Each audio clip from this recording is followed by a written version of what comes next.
Germany, 1945. The war was almost over.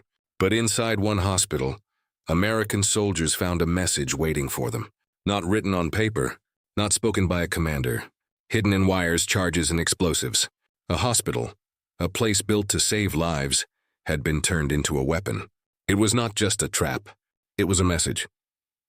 Even the wounded were no longer safe. And when the report reached General George S. Patton, this was no longer just an engineering problem. It became personal. By 1945, Nazi Germany was collapsing. American forces were moving into German territory from the west. The Soviet army was closing in from the east. Towns were falling, roads were blocked, and German units were retreating under pressure. But for the soldiers on the ground, victory did not feel safe. Retreating forces often left danger behind. Roads were mined. Bridges were prepared for demolition. Buildings were searched slowly, room by room, because a quiet hallway could hide a wire, and a harmless-looking door could trigger an explosion. That was the fear American soldiers carried into every captured town. And then they came to the hospital. At first, it may have looked like another damaged building in a country falling apart. Broken windows, dust in the air, doors hanging open, medical supplies scattered across the floor. Beds pushed aside in a hurry. But a hospital was not supposed to feel like a battlefield. It was supposed to be a place where wounded men could breathe, where doctors could work, where even enemies understood that a man on a stretcher was no longer a threat. The soldiers stepped inside carefully. The building was quiet, too quiet. Then one soldier noticed the first sign, a thin wire, a hidden device, a charge placed where no explosive should ever be. Then another sign appeared, another danger, another warning hidden in silence. The truth became clear. This was not an abandoned hospital. It was a trap. No one could move quickly now. A booby trap does not fight like a soldier. It does not shout. It does not aim a rifle. It waits. A man opens the wrong door. A boot presses the wrong floorboard. A medic lifts the wrong object. And in 1 second, the room becomes fire, smoke, and falling stone. The Americans had seen traps before. They knew roads could be mined. They knew buildings could be wired by retreating troops. But this was different. This was a hospital. A place where someone might enter not to attack, but to help. That made the discovery feel colder, crueler, harder to forgive. The first job was not anger. It was survival. Engineers had to be brought forward. Men trained to recognize explosives had to check the rooms, walls, stairways, and basement areas. Every wire mattered. Every box mattered. Every closed door became a question. Was it safe? Or was it waiting? The hospital became a battlefield without gunfire. Men moved slowly through rooms meant for healing. Searching for devices meant to kill. They could not know how many charges were hidden. They could not know if one mistake would bring down part of the building. Every cleared room was a small victory. Every removed charge meant lives saved. And every step reminded them of one terrible fact. Someone had planned this. The report moved up the chain of command. A hospital had been rigged with explosives. That sentence alone was enough. It meant this was not an accident. It meant someone had made a decision. And when the report reached General George S. Patton, the mood changed. Patton was already one of the most famous American commanders of World War II. He was bold, aggressive, and hard to ignore. His Third Army had moved across Europe with speed and pressure, often pushing German defenses faster than they expected. Patton believed hesitation gave the enemy time. He believed in attacking hard and moving fast. But he also believed that some acts in war were not simply tactics. They were dishonor, and this hospital trap hit that nerve directly. Now the question was not only how to remove the explosives. The question was who had allowed them to be placed there. Somewhere in that area, a German commander had controlled the defense. He may have been retreating. He may have been trying to slow the Americans. He may have been following orders from above. But none of that changed what stood in front of the soldiers: a hospital, wires, explosives, and the risk of wounded men, medics, or American troops being killed in a place where they should have been safe. By this stage of 1945, German commanders were under enormous pressure. Their supplies were shrinking. Their lines were breaking. Their men were exhausted. Many knew the war could not be won. But orders still came down. Hold the town. Delay the Americans. Destroy anything useful. Fight to the end.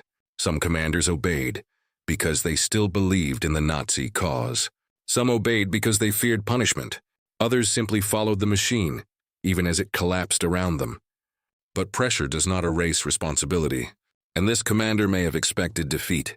He may have expected capture. He may have expected anger, but he may not have expected Patton to make the hospital itself the evidence against him. When Patton arrived, his presence changed the room before he even spoke. For the American soldiers, it meant the report had reached the top. For the German commander, it meant there would be no hiding behind confusion. Patton had a reputation. German officers knew he was fast. They knew he was aggressive. They knew he was not patient with excuses.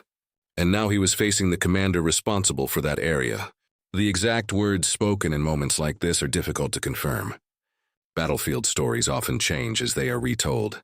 But the meaning of the confrontation was clear. Patton did not need to ask what the building was. The beds, the wires, and the explosives had already answered. This was not normal warfare. This was not bravery. This was not defense. This was a line crossed. Imagine the German commander standing there. The war around him is falling apart. His defense has failed. The Americans are inside the town. The trap has been discovered before it could fully do its damage. And now Patton is there, looking not at a battlefield map, but at the building itself. There is no glory in that moment. No heroic defense. No proud military achievement.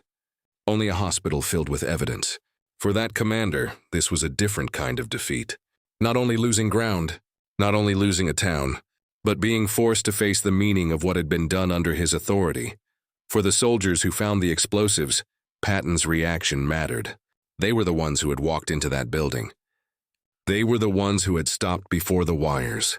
They were the ones who understood how close the trap may have come to killing them. A general's anger could not erase the danger. It could not undo what had been planned. But it told the men something important. Their command saw it. Their command understood it. And the enemy would not be allowed to pretend it was just another trick of war. That mattered because booby traps were designed to do more than kill.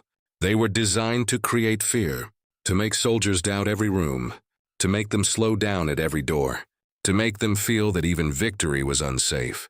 Patton's answer to fear was movement. Find the danger, clear it, face the man responsible, and keep moving. Inside the hospital, the work continued. The building still had to be made safe. Engineers and soldiers searched carefully through the rooms. A trap like this could not be trusted after the first device was found. There could be more charges behind walls, more wires near stairways, more explosives placed where men might gather. The hospital had to be taken back one room at a time. Not with rifles, not with tanks, but with patience, courage, and steady hands. That is the part many people forget. Patton's arrival makes the story dramatic. The confrontation gives it force, but the hidden danger was faced by the men inside that building.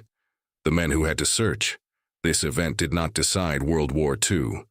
It was not the largest battle, but it showed something important about the final days of the war. A soldier could survive months of combat and die in the last town. A medic could enter a building to help and be killed by a device left behind. A hospital could look like shelter and become the most dangerous place on the street. That is what made this discovery so powerful. It reminded the Americans that the enemy was weak but not harmless. Retreating but still dangerous. Defeated but still able to leave cruelty behind. Patton was not a perfect man. History should not turn him into one. He was brilliant, bold, and aggressive, but also controversial, harsh, and difficult. Some admired him deeply. Others feared his temper and questioned his methods. But in this moment, his anger fit the scene. He was not responding to a normal military obstacle. He was responding to a hospital wired for death. The German commander could speak of orders. He could speak of retreat. He could speak of pressure, but the building answered before he did. A hospital bed does not look like a tank. A treatment room does not look like a bunker. A wounded man's space does not look like a battlefield position. No explanation could make that honorable. That is where history becomes real. Not in the big arrows moving across a map. Not only in the names of generals. Not only in the fall of cities. But in a single room. A soldier stopping before a wire. An engineer kneeling beside a hidden charge. A commander receiving a report that makes his face harden. A German officer realizing the trap has become evidence. Those small moments show the true weight of war.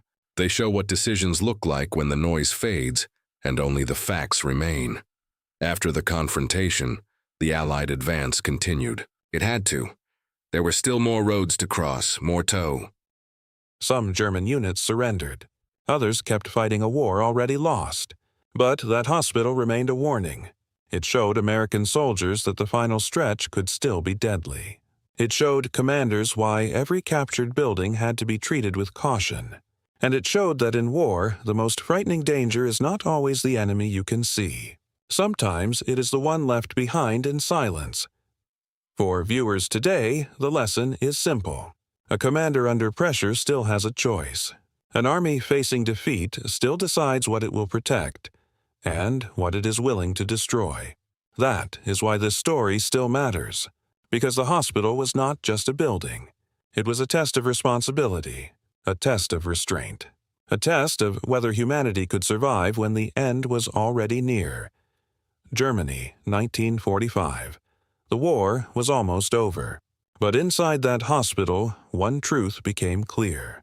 Even in defeat, men still choose what kind of people they become. And when a place of healing is turned into a weapon, history does not only remember the battle, it remembers the line that was crossed. Because the final judgment of war is not only who surrendered, it is who still had a choice and chose to cross the line. You have not enough humanizer words left. Upgrade your surfer plan.